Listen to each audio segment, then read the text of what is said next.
Nobody built Immortal Weapons to be a universal counter, but I wanted to see what happens when you actually throw them at everyone. Some of these matchups are free wins and some of them go really bad. So today we're finding out who Immortal Weapons can actually take down and where you should never use them. One interesting matchup is going to be against the Undying team. Now, a lot of people don't really put Undying on defense, but interestingly enough, they can hold their own. The issue is going to be you got Hela over there on the left-hand side, and you see that she is in stealth. You have to get to her. She's the engine of the team. If she's not standing next to Zombie Juggernaut, then what you're going to have to do is wait for one of the undead Asgardians to spawn next to her, taunting hopefully, and then use splash damage to attack the character. Many of the Immortal Weapon characters are able to remove positive effects, so we gotta again use one of their abilities that has that splash damage with the hopes of stripping off the stealth. Once that's been done, then it's open season. You go after her hard, trying to knock her out. She has the revive once from Kestrel, so that also can be very, very difficult. My number 2 target is Scarlet Witch, so we'll go after her as well, and we can't go after anybody else. We did remove, in this case, Zombie Juggernaut from the board, but he can be revived, right? So again, you see we're going after that splash damage. We're just trying to get as much on her as possible.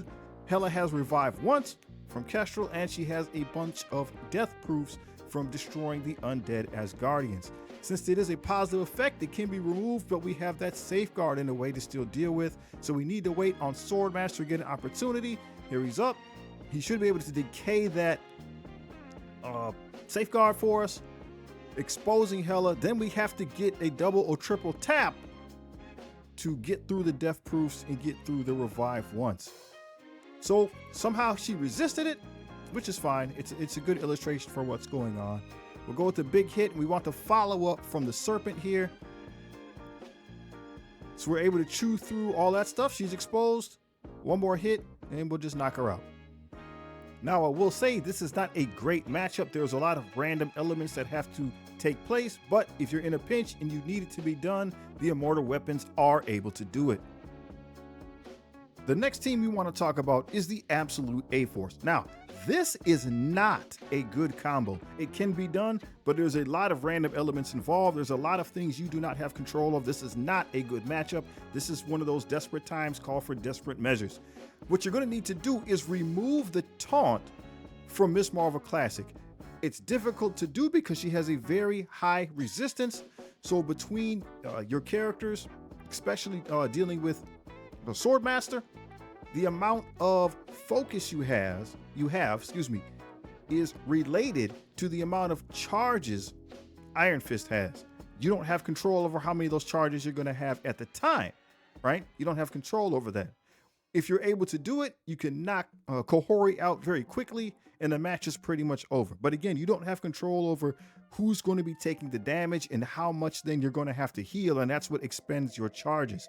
Again, if you're able to do it, right, then the match again is over relatively quickly. You can eliminate the majority of the characters. As you see right here, we're able to stun Miss Marvel Classic, and the damage that you're doing with the Immortal Weapons is great. However, if you're not able to remove that taunt, you will not be able to punch through Miss Marvel Classic, and you will not be able then to win this matchup. We're focusing primarily on Alliance War teams, so let's take a look at the Annihilators. So again, the Annihilators is a pretty straightforward matchup. As you see, we're not really using speed because of the serpent.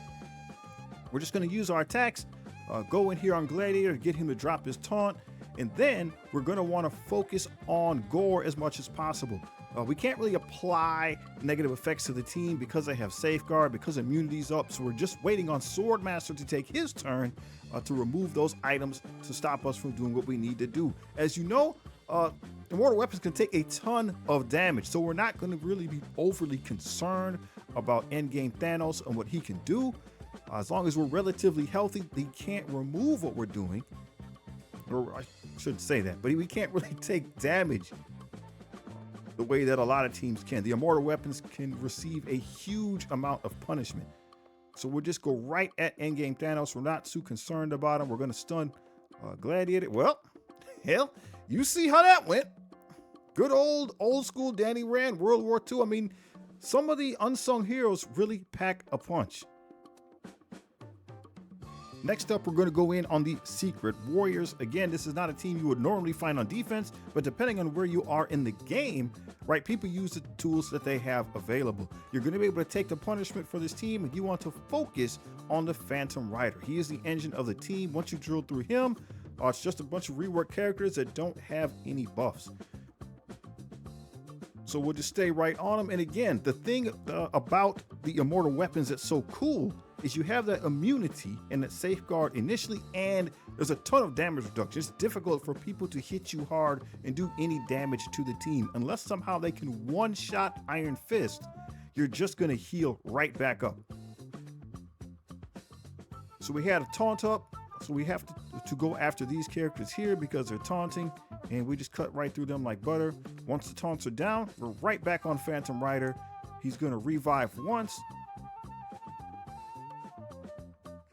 He's showing us a little bit of what he's got. Now that is that's a damaging move right there. But you look, we survived it. We don't have any more charges, so the automatic heals have stopped. That's one of the downsides of the team. If you take a lot, I mean, it's got to be a lot. It's got to be bursty damage, and it's pretty much got to be focused on the same one or two people. Maybe you'll lose a member that way.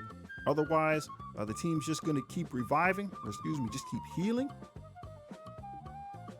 Remove buffs just like that. Now that we knocked the Phantom Rider out, again, this game is definitely over. Next up is the Out of Time team. Again, this might not be something that people are seeing at the end game meta, but people in the middle, right, we struggle to have counters for this team. They're giving away a Black Knight, so people are going to have a very strong Black Knight, and you might not have what you need to deal with them. Immortal Weapons can help you do that. Again, they're going to take a lot of hits here, and they can continue to keep moving. We're going to use Swordmaster and try to strip that off, and once again, realize that Black Knight, right, he has high resistance, and, right, he resisted it. He resisted a lot of what's going on there. So just something to think about, something to consider. The decay effect does not always take place.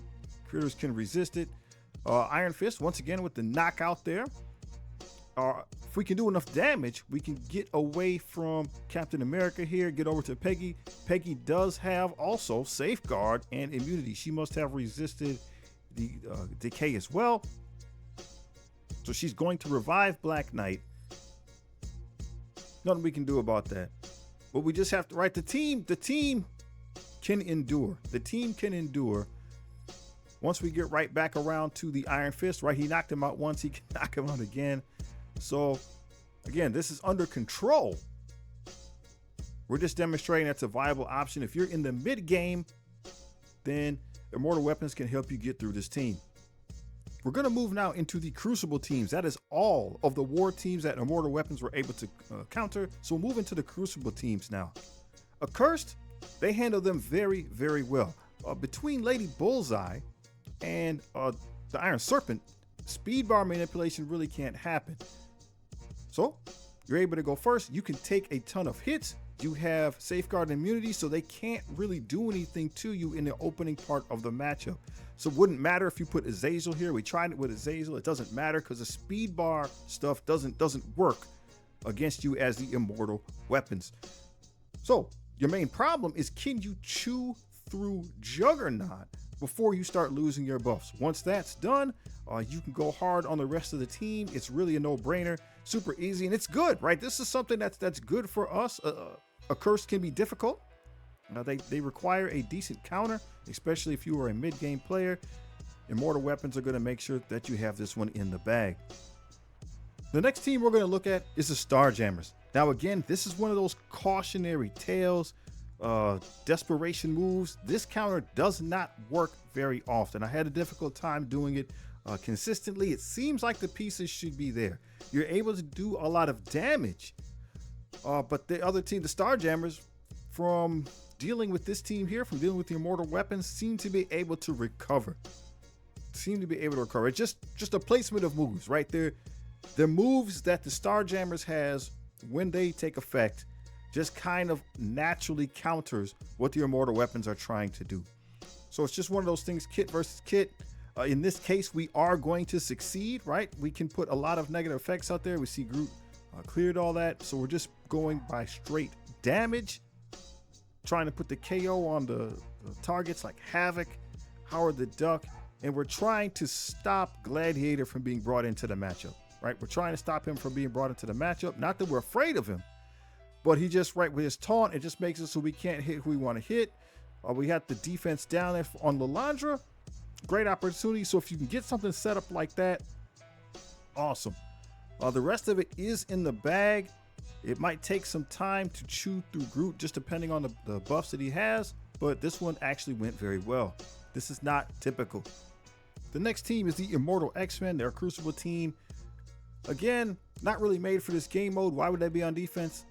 Again, you got to keep in mind that people that play at different levels is what teams that they have available. A complete team, they're trying to put something on defense to hold. Immortal Weapons is going to chew right through this. Storm is not strong. She's the one who's going to be doing damage to your team, so you can remove her from the board relatively quickly. In hindsight, right, you just might want to hold off on some abilities there so Beast doesn't clear it, but you're going to be able to get the KO on Storm relatively easy. Whoever's adjacent to her is going to get stunned if you use Swordmaster's ultimate there. Jean Grey is next.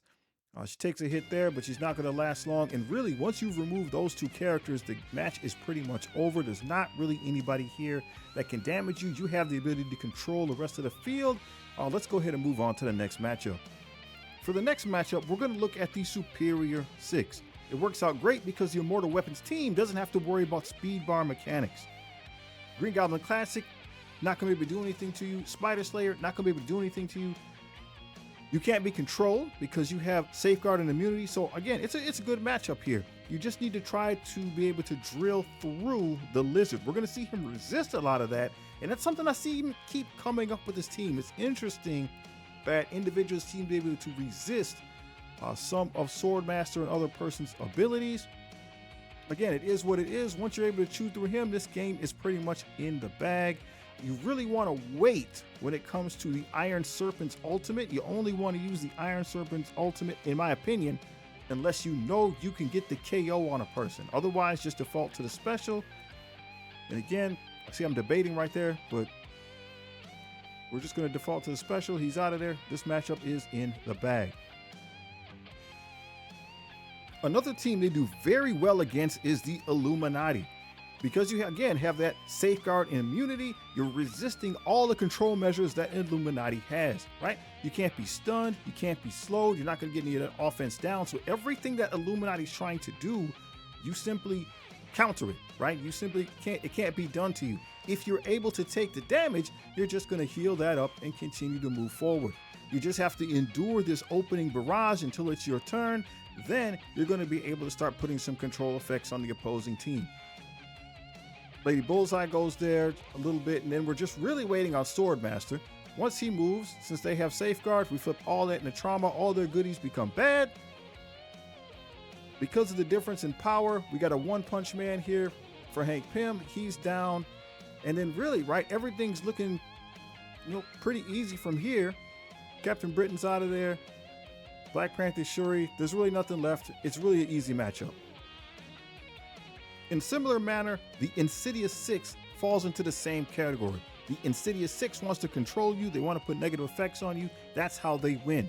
You won't be able to do that against the Immortal Weapons. So you have about 2 turns, right? That is something you do need to consider. You got about 2 turns of abilities for you to use that they can't take advantage of. I don't know if I'm making sense or not.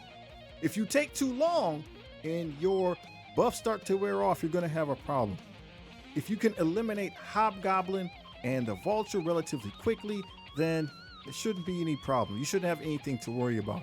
Easily, we have the upper hand. We have this under control. You're able to knock somebody out right here. So take your pick, whoever you think is the most difficult to deal with. We went with Hobby there.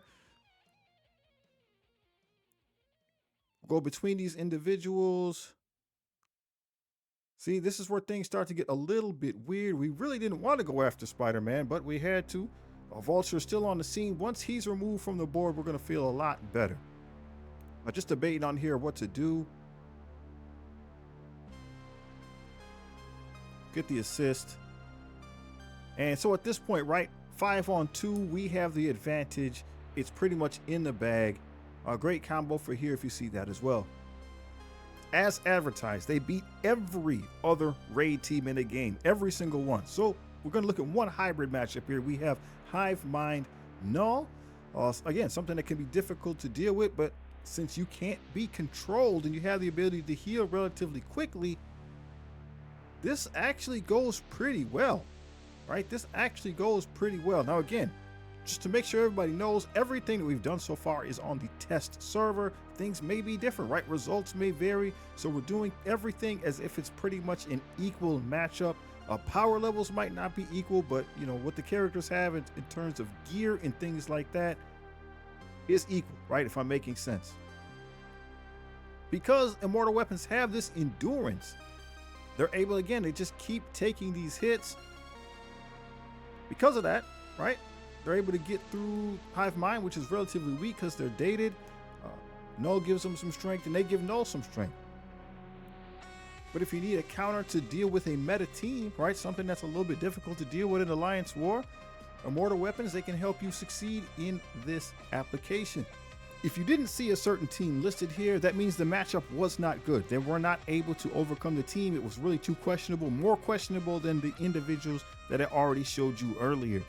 If there's some type of a hybrid matchup that you'd like to see, especially with raid teams, let me know about it. We'll test it. We'll let you know if it works out. Hey, I also have this video that's right here. If you have not seen this one yet, please check it out.